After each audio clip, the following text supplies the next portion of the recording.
tiba-tiba menyadari si kembar menghilang. Saat mencarinya di luar, ia melihat pemandangan yang mengejutkan. Ia melihat batang-batang pohon meledak dan mengembang. Buah-buahan di pohon juga terpotong oleh bilah es yang tajam. Saat itu juga, kepala pelayan datang dengan tergesa-gesa untuk melapor. Mendengar itu, wajah Qiyu Batian berubah drastis. Ia segera bergegas menuju kota. Namun, ia terlambat. Pemandangan yang ia lihat membuatnya terkejut. Lebih dari 8.000 orang di seluruh kota telah terbunuh. Hanya 2 penduduk desa yang tersisa. Tubuh mereka membengkak dan mereka datang untuk meminta pertolongan. Namun, begitu mereka sampai di hadapan Qiyu Batian, tubuh mereka meledak. Qiyu Batian dipenuhi darah penduduk desa yang tak bersalah. Ia menyesal tidak mendengarkan Tian Jizi. Ia ingin membunuh kedua anak kembar itu. Sementara itu, si kembar yang baru saja melakukan kejahatan besar, tertidur pulas seperti tidak terjadi apa-apa. Qiyu Batian memandangi si kembar yang tertidur. Ia teringat istrinya yang energi hidupnya dihisap oleh si kembar. Air matanya pun mengalir. Pahlawan yang dulu dihormati ini, kini merasa sangat putus asa. Saat itu juga, Hei Haier tiba-tiba terbangun. Melihat ayahnya, ia berkata dengan acuh tak acuh. Ayah, apakah ayah ingin membunuh kami? Hanya karena kami membunuh beberapa penduduk desa? Mendengar itu, Qiyu Batian tidak bisa menahan diri lagi. Ia ingin membunuh si kembar dengan tangannya sendiri.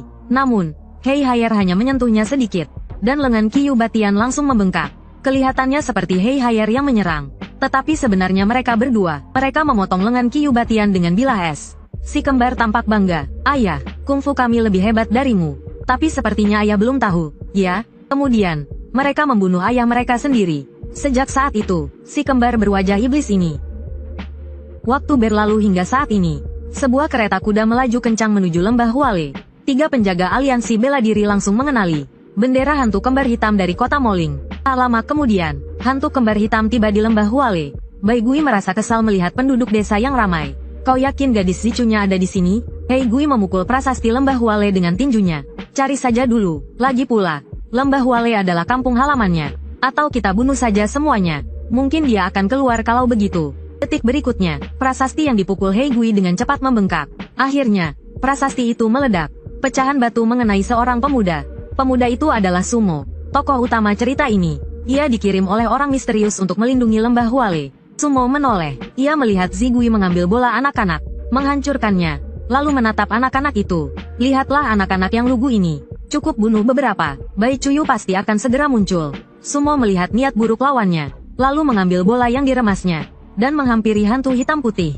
Kalian mau bagaimana dengan ini? Melihat ekspresi kejam Sumo, hantu hitam menyeringai dan mengambil bola itu. Aku tidak sengaja. Bagaimana kalau begini? Setelah melempar bola itu ke anak-anak, ia berbalik dan menepuk bahu Sumo. Kalau tidak ada apa-apa, aku permisi dulu. Saat itu juga, perut Sumo